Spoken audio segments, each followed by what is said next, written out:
Well, if your blood sugar is dropping, your brain's going to say, forget about whatever diet you think you're on. You need some quick sugar right now.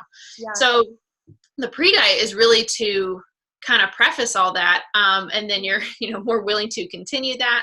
And you can also just find exactly which foods really work well for you and, contribute to good energy levels, feeling good mood, all of that type of stuff. So it just makes everything else that you do after that 10 times more successful.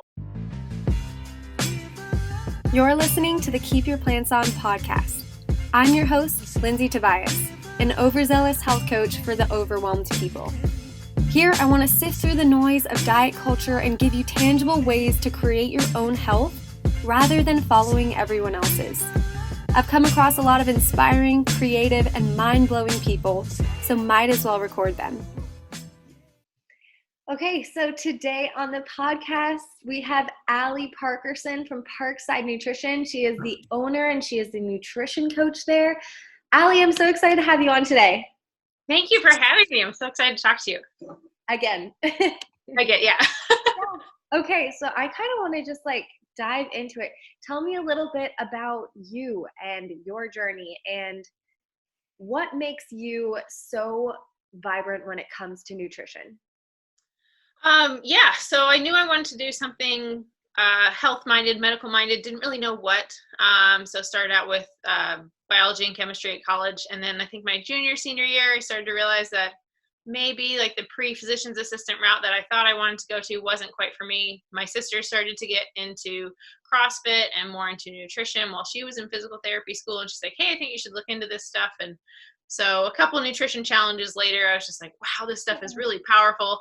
And I didn't really have any, big issues or anything. And I just felt so much better. In college, I used to get, college and high school, I would get migraines that would take my vision away. And those were greatly improved by just doing a really simple elimination diet. I was like, this stuff is powerful and it can really help people feel better with relatively little intervention, right? Because we're all in control of the food that we eat. You're not relying on medications or, advanced therapies or anything like this. People can do this themselves. So I started to get really excited about that. And then my dad had a really long battle with prostate cancer. And I remember going to his appointments kind of before they were starting chemo, which was kind of the last plan or, part of his plan. And the doctor just said, nutrition matters about 5 or, might impact your results by about 5%. And it's really not worth depriving yourself. So you might as well just don't worry about it. And I was just crushed because that's something that we could do on our own. You're spending hours in the hospital doing, medications and therapies and all this kind of stuff. But I was like, the things that we have control over, like diet, exercise, trying to moderate your stress, getting better sleep, your nutrition was so, within our control. And to just take that away because you just trust your doctor implicitly was really crushing. So I was like, there's more to this. You can help more people on the prevention side of things. So that just really lit a fire underneath me to this is what I'm going to do. And I'm going to help people this way. Wow. Yeah, that would light a fire under anyone. I am so sorry. That just frustrates me, even listening to that story, because again, it is making you take control away from yourself and control that really is there. And basically saying your health is really not yours to dictate. Exactly. Yeah. And it's you don't worry about it. I'll take care of everything. It's you can't control that. Especially something like cancer, you don't know. It's a big, so that was, big motivator. Yes. Okay. So tell me about what those next steps were for you. Finished undergrad. And then I had a really good professor say, hey, I think you should look more into this nutrition stuff. You're pretty nerdy about it. So I found a nutritional therapy practitioner's course, which was, I think, maybe 9 months, mostly online, couple of seminar weekends. And I was like, okay, that's pretty interesting. I think I can, invest more into this. And at their annual conference, I found the University of Western States and their graduate program was in human nutrition and functional medicine. And that's when I really it hit home. I was like, okay, this is what I'm looking for. I was looking for, a higher level, I just wanted to learn more. And it was online distance course. They worked in conjunction with the Institute for Functional Medicine. So we got access to a lot of their education materials, which I was just geeking out over. And And then I've done another nutrition certification through Nutrition Coaching Institute, NCI, because I wanted to learn more about the quantity side. Grad school was great for, like the first like holistic nutrition was great, but they really didn't talk about, energy in versus energy out or any kind of quantity side of things, which is still important. I mean, I myself gained like 25 pounds eating totally paleo, totally healthy food. And a lot of my colleagues from that certification were like, oh, that's so weird. I was like, no, I ate too much and I wasn't moving around as much. So it can still happen. And, so I just try to fill in the holes wherever I feel like I have a weakness and find a new certification. Forever student, I think. I love that. Forever student. That's beautiful. Okay, so I'm kind of going on a little bit of a tangent here, but what do you think some of those holes are in the health industry right now? I think it's and I think you probably spend a lot of time with your clients doing with this or focusing on this as well, is the mindset piece. Because a lot of people will come for you like, tell me what to eat, give me, all the resources. And I love to provide resources, but then people don't do it or they don't take action on it because their mindset's still like, oh, well, I just have to follow these steps and then I'll get to, point B. But they don't have either, they don't take action on it or they're just approaching it in the wrong state of mind. Like, this is my diet. And it's like, no. Step 0 before even 1, like, this is not a diet for you. This is a lifestyle. This is what, healthy people do. If you truly want to be a healthy person, like, these are the things that you do now. It's not just like, I need to do this to achieve this. Like, This is your new identity. And spending some time on that mindset piece. And that's definitely something, it's super fascinating, the psychology of it. And that's definitely probably a big weakness in my repertoire because I don't specialize in like eating disorders or like the psychology part of it, but trying to put it in a frame of mind as far as like habits and just kind of framing people or priming their mindset is what I try to focus on. But it's definitely something I'm more interested about or learning more. Yeah. No, I definitely think that is a huge missing link. I think that there is a strong school of thought right now when it comes to personal development and the field of habits and the field of behavioral psychology. And there's people that are like changing their lives in that arena, reading book after book after book. And then there's the health industry, which is just telling you what to eat and never focusing for a second on the human element, never focusing for a second on why someone's eating or even how they're eating. Like exactly what you're just saying, that paleo diet, but you finished your lunch while answering emails and you finished it in 5 seconds, then went back for seconds and thirds and now wondering why you're gaining weight eating paleo. Like there's more than just, I was actually talking to a client yesterday and she was saying how successful she is on diets. Like she's just a new client. So I was like, okay, I was like, tell me a little bit what that means. Like, why do you have to be on a diet to be successful? And she's like, well, I just had bad habits. I was like, do you think maybe that's worth digging into? Like, maybe let's dig into the habits and the why you do what you do, because at some point, you're going to stop following a meal plan. Mm-hmm. At some point, you're going to stop following a checklist and you're left with you. Yeah. So either you change you or you change some part of yourself and then go back and set yourself up. And you understand this because you went back to the quantity portion. Mm-hmm. But when you do these diets and then you come back to eating how you were before, you're actually metabolically in a worse place because you lowered your body's metabolism adapts. Yes. And now you are running on less energy and now you give it a lot more energy and you're going to gain weight a lot faster. So sorry, as you can tell, this me up. Like, so on the same page though, like everything you're saying, I'm like, yep, yep. Because, and I think I can think of like at least 10 people, whether clients or patients through the clinic, that say that. They're like, I'm really sick. And it's almost like a brag. Like you said, they're like, I'm really successful in diet. Like, I'm really good at losing weight. Yeah, I know. And they kind of like are trying to discredit you. Like, I know how to do this. I'm like, but you have not been sustainably successful yet. So we need to do something different. Congratulations, you lost the weight, but you've never kept it off. Yeah. So like the diets didn't work. This is your new lifestyle. Like and they get so annoyed when I get hung up on their words. I'm like, we can't go any further. Like that's Yeah. They're like, give me rules. And you're like, okay, well, we have to kind of go back. And that's actually one of the main reasons why I wanted to have you on the podcast today, Ali, because you have something, you are a pioneer in what you have termed the pre-diet philosophy, correct? I think so. Yeah, I don't know. I think other people have different words for it. They'll prime people for a diet, but yeah, kind of I like to focus on that Well, part. yeah, I love that you talk about this. The way that I've heard your intro for this, and I'll kind of give our listeners the intros. I like that you said before, like, you kind of need to earn the right to diet. Mhm. I want you to expand on that. What does that mean?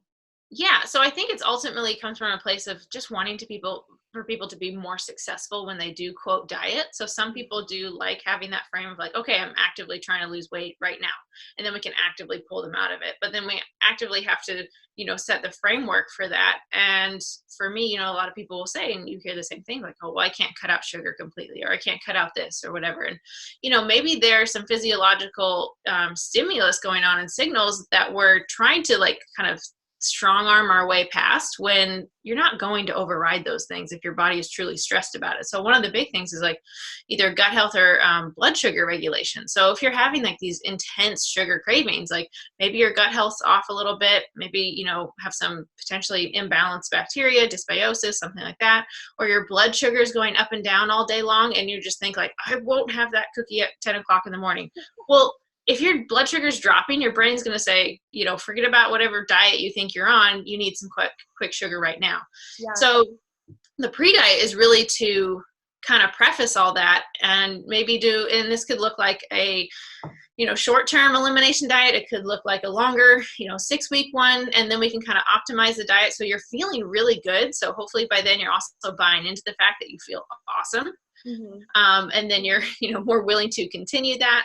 And you can also just find exactly which foods really work well for you and, contribute to good energy levels, feeling good, good mood, all of that type of stuff. So it just makes everything else that you do after that 10 times more successful. Yeah. Yeah. No, I completely agree. And I love that because I think a lot of people come in saying, really kind of like the person that we were talking about Mm-hmm. 5 minutes ago, come in saying, all right, I'm ready to diet. I'm ready to make this radical change. But in reality, they're not. They're not ready to diet because they haven't done the things that are necessary in order for them to get to the point where they are ready to make those changes. Because if they make these changes now, they're not going to be able to sustain these changes. And it might be too radical of changes to be able to get where they want to go. So can you walk me through what do some of these changes look like? Like, what would you ensure that someone has done before they come and start doing macros or doing a diet with you? Yeah, and I think I definitely fall into that trap as well because you get people that are super excited and they've tracked their food before. So I'm like, cool, you're more advanced than I thought. Let's dive right in. And then you find out you really don't know how to weigh your food, or they're just putting like a serving of this or this or that. And so or they're focusing too much on the macro side of things. They're like, oh, but I haven't exercised, or I haven't drunk water, or I never prioritize my sleep, and all those like super basic stuff.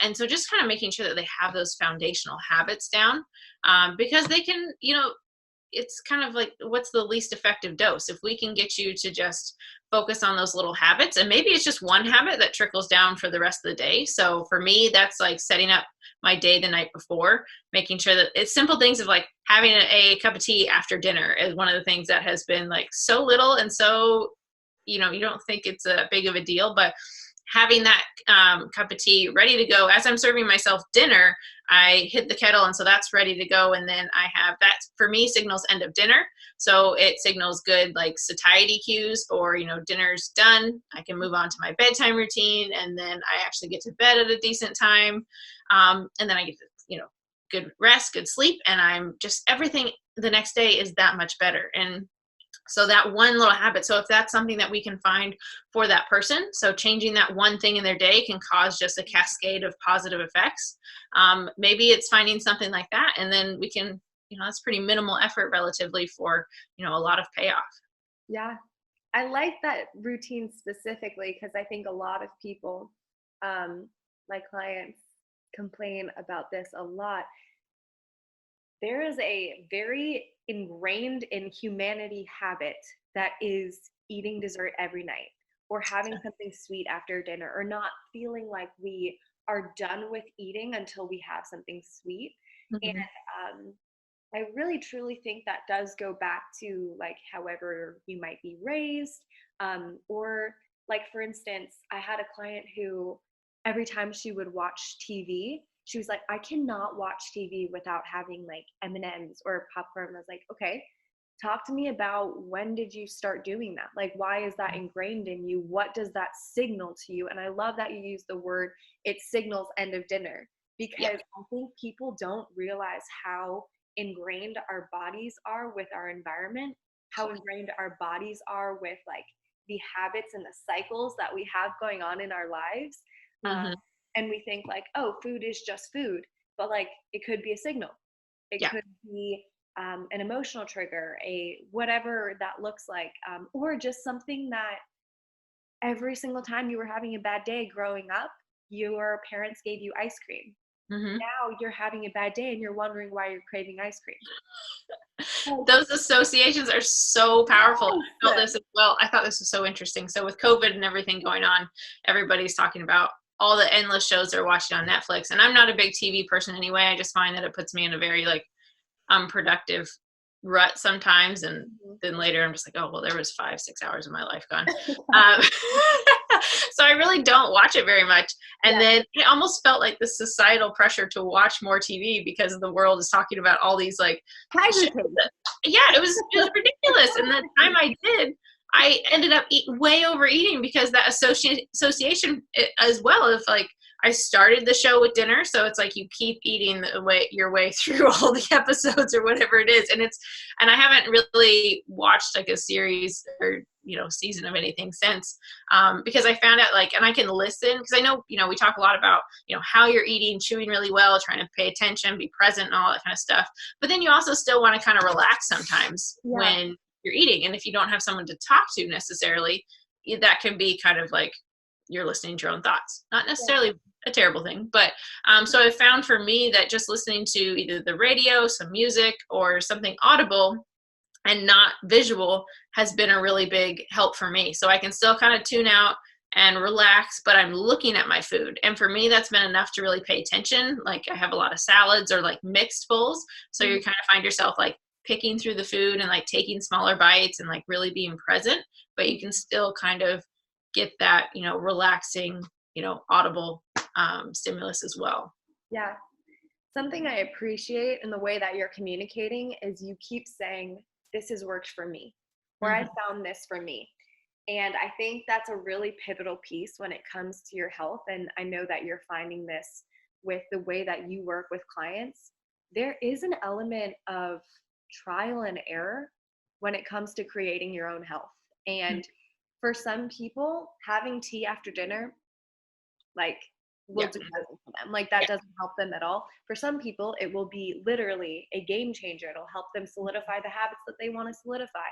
But understanding that there are a million factors that contribute to who you are, that contribute to what you need, means that your diet is not the same as theirs. Your lifestyle is not the same as theirs.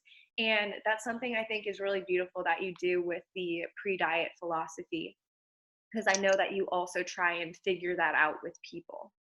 Yeah, I try to ask really early on because, like you said, you get the people that say like, oh, I'm really good at dieting. I'm really good at this. And it's like, okay, because their methods or strategies to get to that end result don't match what they really want at all. They're like, they're so excited. They're like, I ate less, or like I fasted till 2-3 o'clock in the afternoon. I'm like, okay, were you not hungry?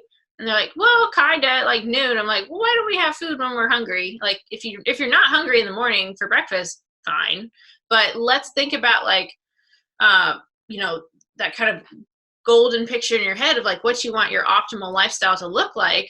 And let's create some methods and strategies off of that. If you're a person that genuinely is not hungry in the morning and you feel just great off of, 3 or 2 meals a day, maybe you're not a breakfast person. That's fine. If you wake up legitimately hungry in the morning, that's fine too. Like, we can have both. It's about what your lifestyle wants, or, you want your lifestyle to look like at the end of this.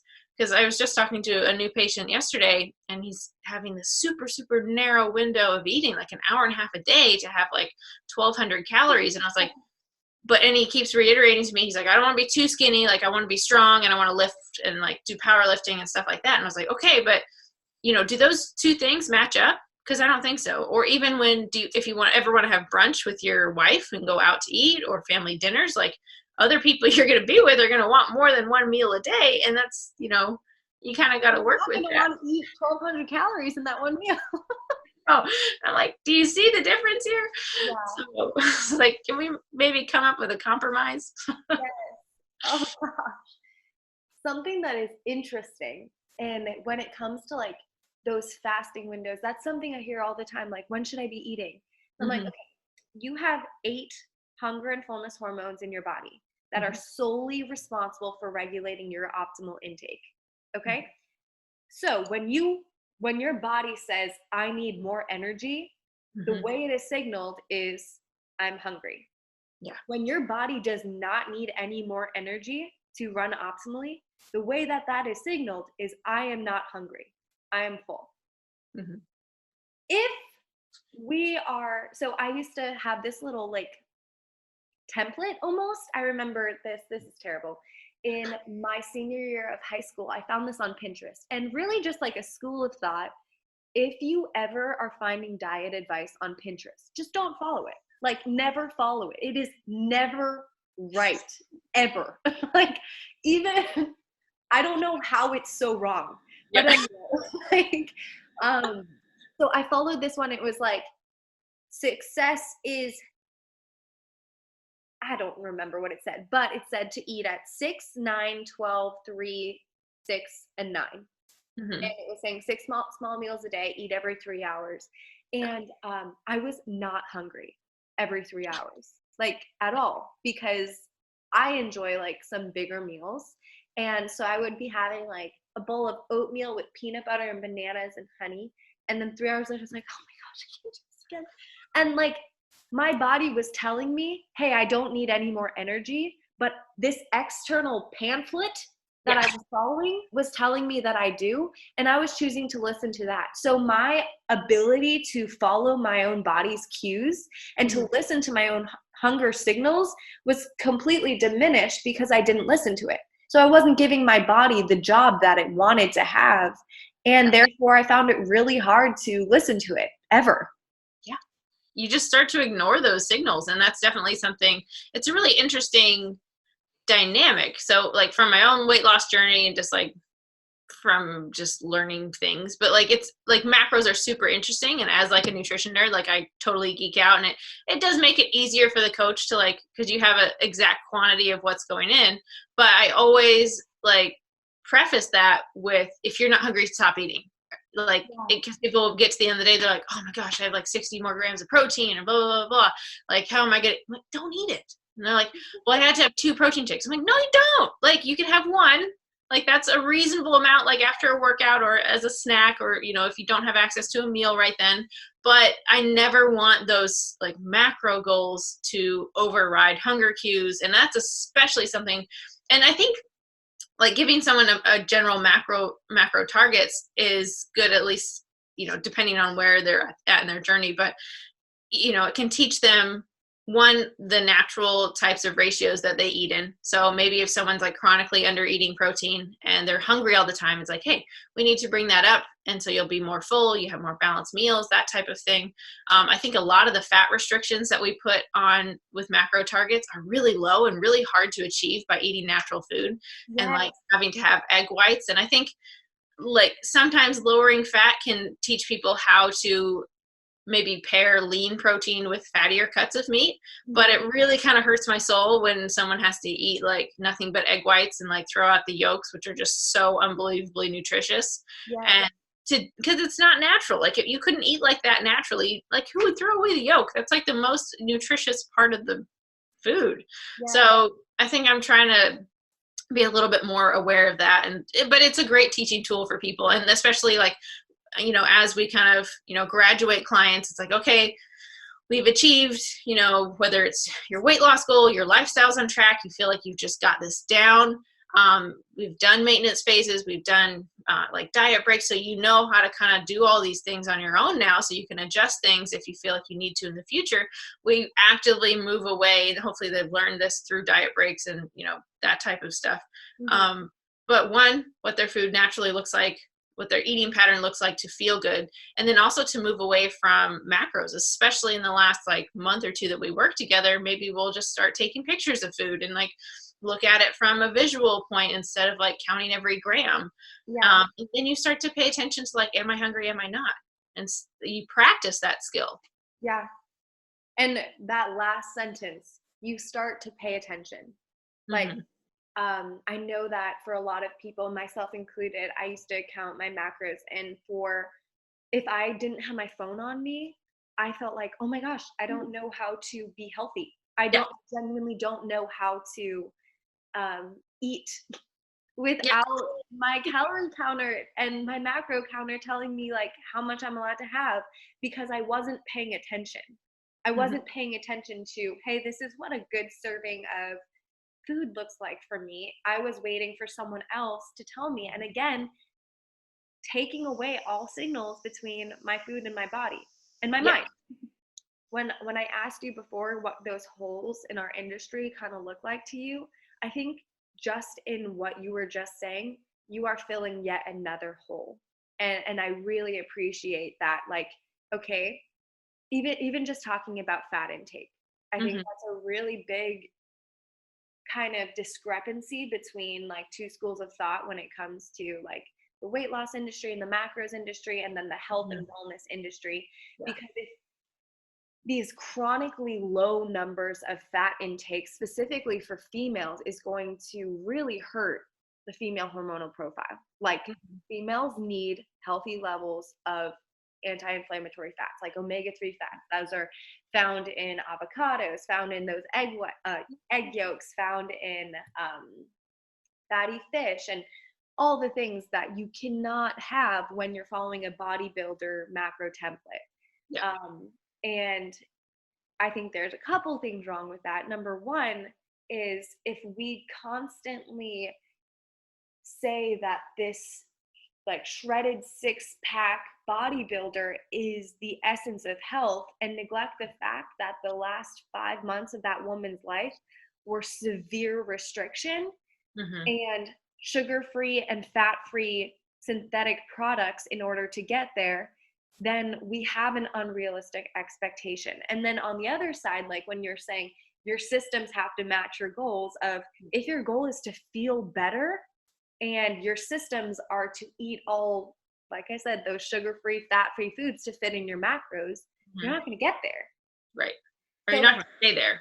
Yeah. So sure. Like that necessary balance is something that I think you're doing an amazing job of providing for your clients. Of, okay, understand your food.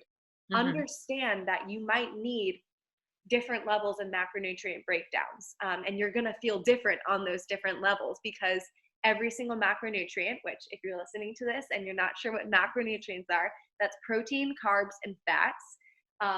But different breakdowns of macronutrients are going to make you feel differently because our body processes them differently.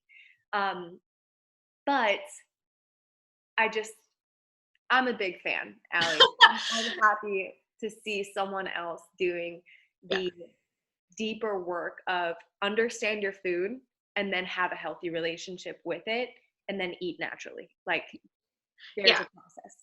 Absolutely. And I mean, and everybody's can be a little bit different. I have clients that have no trouble eating lower fat type diets. They just don't seem to crave it. They're full, they're fine with it. And I'm just like, I would be craving peanut butter at that level, but they don't care. And they would rather have a higher carbohydrate intake. And as long as that's like higher quality stuff, mostly like non-processed things, I'm cool with it, because I don't want to, kind of force my opinions on them. Like, you need to have more fat. If they're having like a relatively like decent amount, and it doesn't take much fat, honestly, to have like 35 or, 30 to 35% of your calories coming from fat. And that's a pretty, even split across the board. And there's, different methods. So if I have a client that's really trying to hit CrossFit hard, and, maybe we'll decrease fat a little bit because we want their carbs to go up so they can kind of better go for that. But yeah, it just depends. Are you an athlete trying to go after, a super shredded physique to perform better for your sport? If it's a body weight class sport or anything like that, like that's a different goal. And like you said, that's not the picture of health. Like being shredded on stage for a bikini competition is not the picture of health. Is to achieve that end goal. And so hopefully those people also have a coach that can pull them out of that phase and maybe back to a maintenance, reverse diet, and a healthier kind of natural state. Because that's definitely not a long-term goal for most people. You can live a lean lifestyle, but yeah, it's quite often, that's not based off of macros. It's usually a whole food if they're going to stick to it long term. Yeah. And it's interesting too, because if someone's goal is, there's a big difference in the macro breakdown when someone's goal is performance and someone's goal is aesthetics. Like aesthetics being on that stage, if you took that girl who is on that stage right now, pointing to someone for something, if you took her and you entered her into a CrossFit competition, she would not get through one round. No. And what's interesting is like with your really high performance athletes, you're probably not focusing as much on, like, you're not focusing at all on fat loss.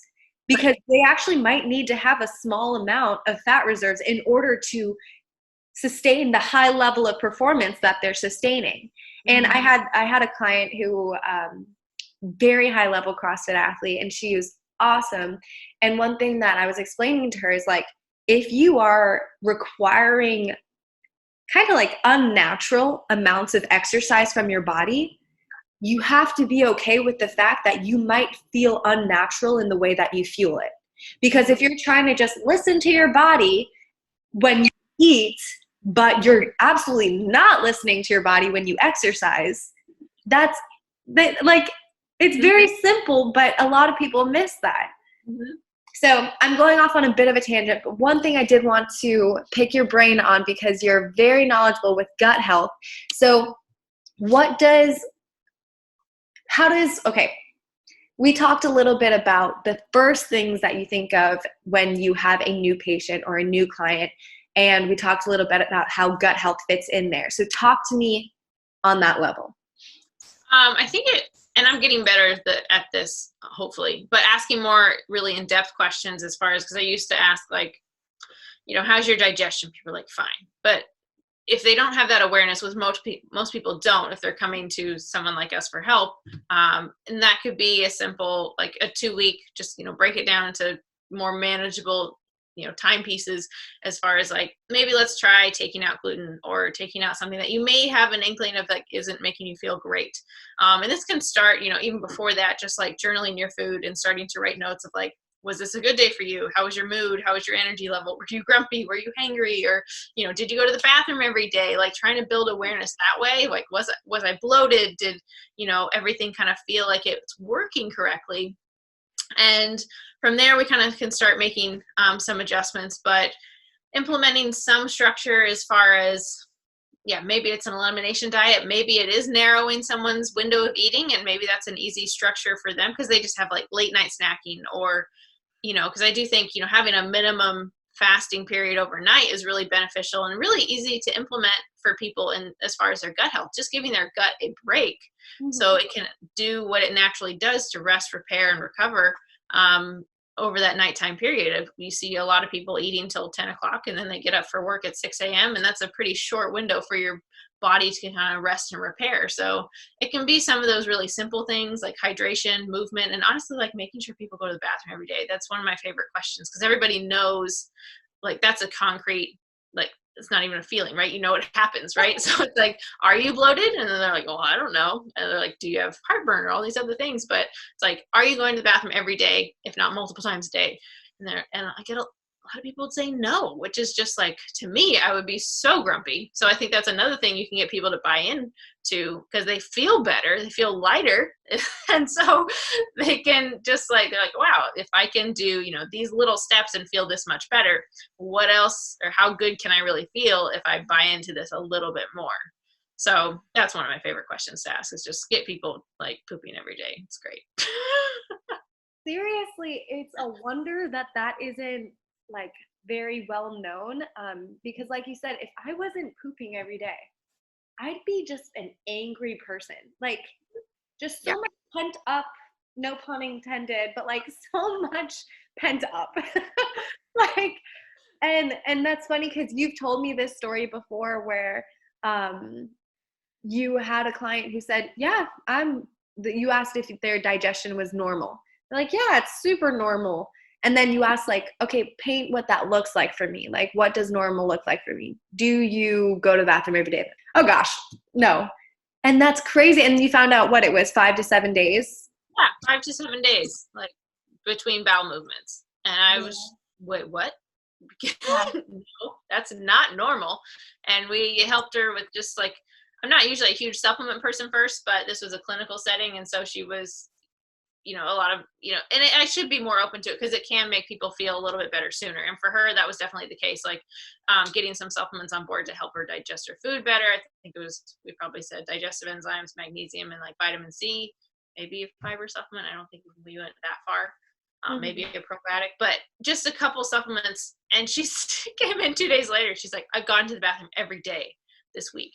And I was like, yay. And she's like, I don't have time for this. It was hilarious. She's like, I'm a busy professional. I don't have time to take that many breaks. And I was like, I'm sorry, this is what's normal. So that was just hilarious to me. And yeah, just, she had no idea. She had 4 sons, which I thought was hilarious that she didn't know that this was abnormal. I feel like when you have that many boys in the house, like poop talk is going to come up at some point. But yeah, you would think. And you would think that she'd be a lot more excited. Yeah, I know. I thought that would be a good thing. I was like, don't you feel so much better? And she's irritated about her schedule. That is awesome. Okay, so for someone who is listening right now, can you give me some tangible takeaways that someone who is eager to take action and maybe they found themselves in that spot where they're saying like, I really need to do another diet. I want to do another cleanse or another detox or whatever it is. Can you give them some tangible insight on what they can do to take action on their health? Like, where would you advise that they start? Oh man, there's so many things. I would probably think about like what you want. Like we say, like change your identity is like, I'm a healthy person. What does a healthy person do? And like change that to, your version of healthy as far as like what you want your life to look like, and kind of start to re-engineer. And that might be hard in the respect of doing this on your own because, a lot of people are like, well, I want to be sick, have a 6-pack shredded and crush, whole pizzas every night. That's not realistic. But I would probably focus on lifestyle things like, is my sleep okay? Do I get to bed at a decent time? How's my hydration? How's my stress? Look at your schedule, see how you can make that your schedule, more conducive to a healthy lifestyle. So maybe that is going to bed earlier. Maybe it's, bringing dinner up so we're not eating so late. Maybe it's eating as a family. And then for eating as a family, hopefully that can be a more whole foods meal. But there's so many ways to start. But I would probably go with a routine first, because then we're not looking at, is this healthy, is this not? It's the actual things you do every day. Yeah. And it's funny too, because saying, oh, you can focus on sleep, digestion, and stress, it almost doesn't sound very sexy. Like it doesn't. It's not. It's so disappointing. It's unbelievably disappointing to most people until they've actually seen the way that it impacts every single portion of your life. But those really not glamorous, not flashy things, honestly, make a longer term difference than that juice cleanse that would give you like none of that's diarrhea for the next 4 days and you'd feel like you lost 8 pounds. And then the second that you start eating real food again, you gain it all back. Those routines and those habits that shape you as a person are so much more beautiful when it comes to creating and controlling your own health. And I like that you went for a really boring answer. And I hate to keep harping on how boring it was, but like, even if well, that's disappointing, but it's true. Like you said. Yeah, like even if you did actually change your diet very successfully, but you weren't sleeping at night, you wouldn't see half of the results. You really couldn't. You're not giving your body what it primarily needs, foundationally needs, in order to get where you want to go.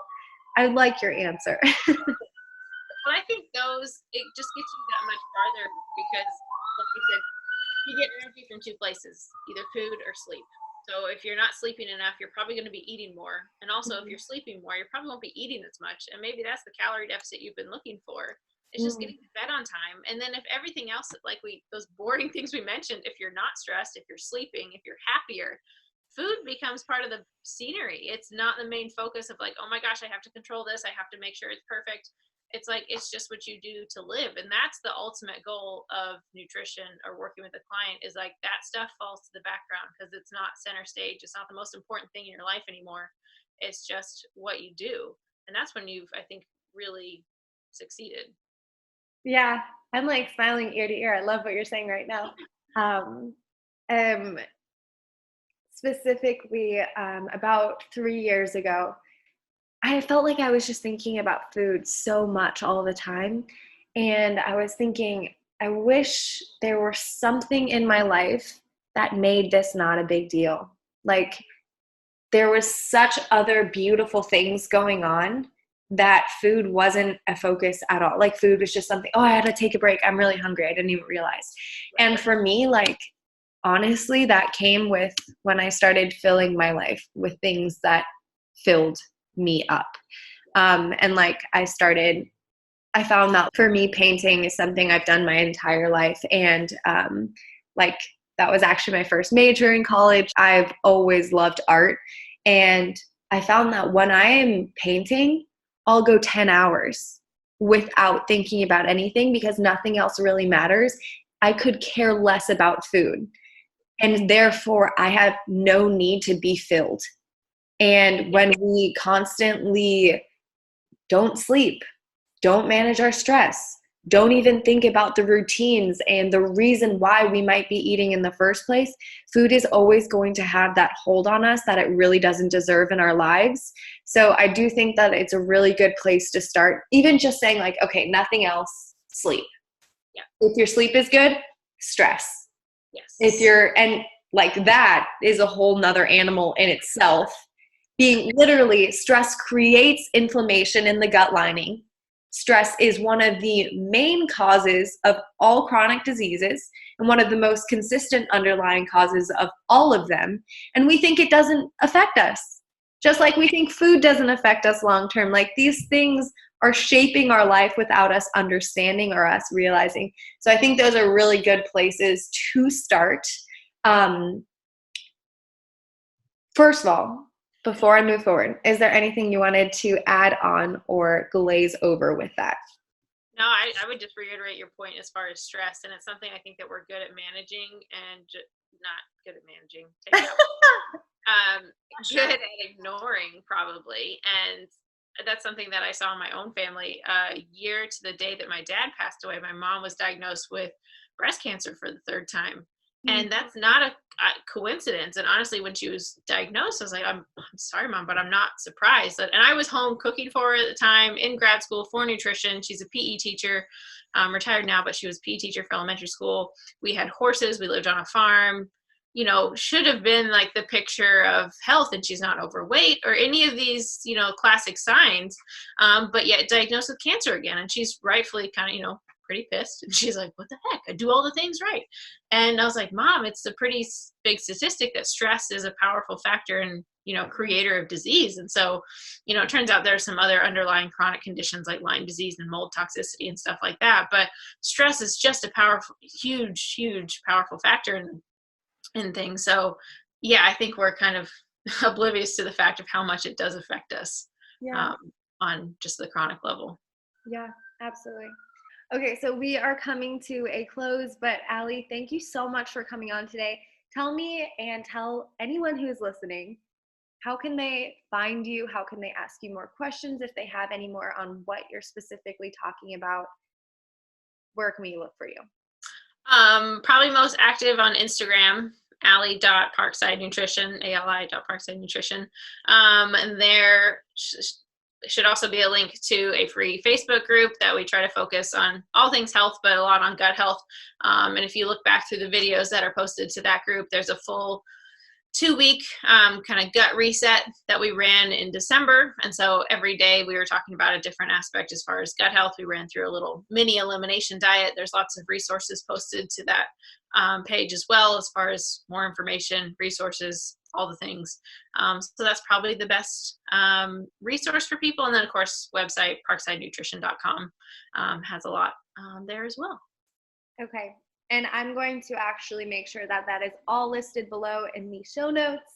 But Ali, thank you so much for coming on. I think you added a ton of value, and honestly, kind of feel like I'm going to be seeing you again. I hope so. I have had so much fun talking to you, and I had fun last time we talked as well. So yeah, anytime. This was so much fun. Thank you. All right. Have a good one. You too. At the end of the day, you get to choose who influences you. So thank you for listening to today's episode, and please reach out if it encouraged you at all. You can find me on Instagram at keepyourplantson or online at howtokeepyourplantson.com, where I have my online nutrition program, meal plans, and recipes. Have a happy, healthy week.